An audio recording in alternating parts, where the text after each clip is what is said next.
স্থানীয় সময় বৃহস্পতিবার 31 জুলাই এক নির্বাহী আদেশে মার্কিন প্রেসিডেন্ট ডোনাল্ড ট্রাম্প ঘোষণা দেন বাংলাদেশি পণ্য আমদানি শুল্ক কমিয়ে 20% নির্ধারণ করা হয়েছে।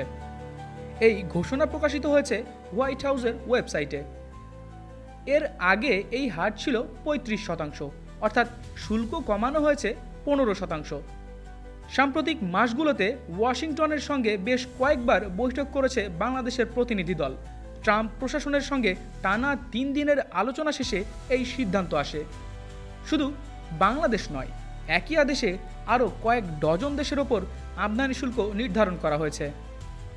তবে এখনও যুক্তরাষ্ট্রের বাজারে বাংলাদেশি পণ্যে গড় 15% শুল্কের সঙ্গে অতিরিক্ত 20% পাল্টা শুল্ক বহাল থাকছে, অর্থাৎ মোট শুল্ক দাঁড়াচ্ছে 35%। এই পাল্টা শুল্ক নিয়ে আবারও আলোচনা করছে ঢাকা ওয়াশিংটন।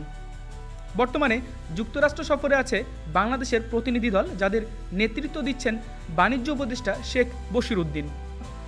বাংলাদেশের পক্ষ থেকে আশাবাদ ব্যক্ত করা হয়েছে রপ্তানিকারকদের ওপর চাপ কমাতে শুল্ক আরও হ্রাস করা হবে। এই সিদ্ধান্ত কার্যকর হচ্ছে 1 আগস্ট থেকে। বিশ্ববাজারে বাংলাদেশের অবস্থান কেমন থাকবে সেটা এখন দেখার বিষয়। আরও সব খবর পেতে সাবস্ক্রাইব করুন BGN TV 24। সংবাদ যেখানে, বিশ্বস্ততা সেখানে।